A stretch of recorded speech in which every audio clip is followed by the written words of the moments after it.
Wimbledon tennis தொடரின் ஆடவர் ஒற்றையர் பிரிவில் பட்டம் வென்றார் இளம் வீரர் அல்கராஸ். நட்சத்திர வீரர் ஜோக்கோவிச்சை நேர் செட்களில் வீழ்த்தி சாம்பியன் ஆனார்.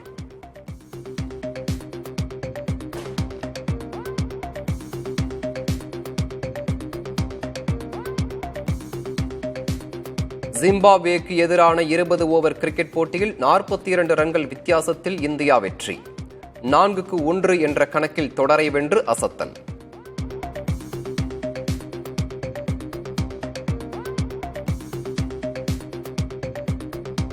தமிழ்நாட்டிற்கு நாள்தோறும் 1 TMC தண்ணீர் திறக்க முடியாது என கர்நாடக அரசு திட்டவட்டம். வினாடிக்கு 8000 கன அடி நீர் திறக்க சித்தராமையா தலைமையிலான அனைத்து கட்சி கூட்டத்தில் முடிவு.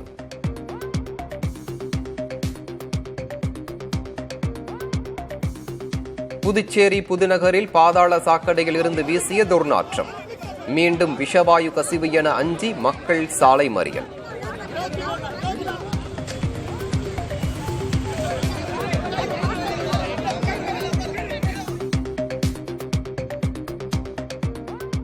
ஆம்ஸ்ட்ராங் கொலை வழக்கில் தொடர்புடைய விசாரணை கைதி திருவேங்கடம் சுட்டுக் கொலை. மறைத்து வைத்த ஆயுதங்களை கைப்பற்ற அழைத்து சென்றபோது தப்பி ஓடியதால் என்கவுண்டர் செய்ததாக காவல்துறை விளக்கம்.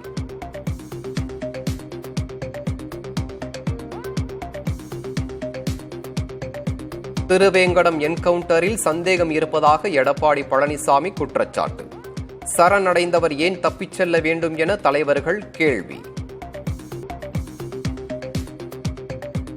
ட்ரம்பை கொல்ல முற்பட்ட 20 வயது இளைஞரை சுட்டுக் கொன்ற சிறப்பு பாதுகாப்பு படை. தாக்குதல் குறித்த தகவல்கள், புகைப்படங்கள், வீடியோக்களை சேகரிக்கும் FBI.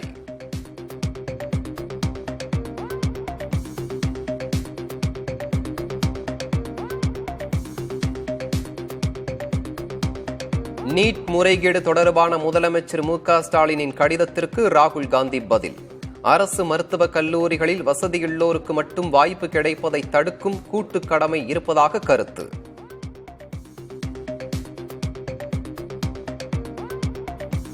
மணிப்பூரில் மீண்டும் நடத்தப்பட்ட வன்முறையில் CRPF வீரர் உயிரிழப்பு.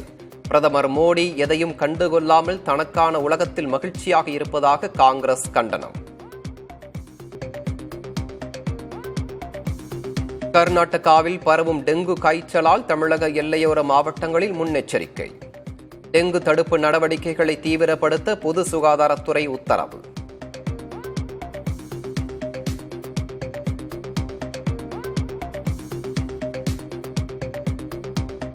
புரி ஜெகநாதர் கோயிலில் ஏராளமான நகைகள் உள்ளிட்ட ஆபரணங்கள் கொண்ட பொக்கிஷ அறை 46 ஆண்டுகளுக்கு பின் பலத்த பாதுகாப்புடன் திறக்கப்பட்டது.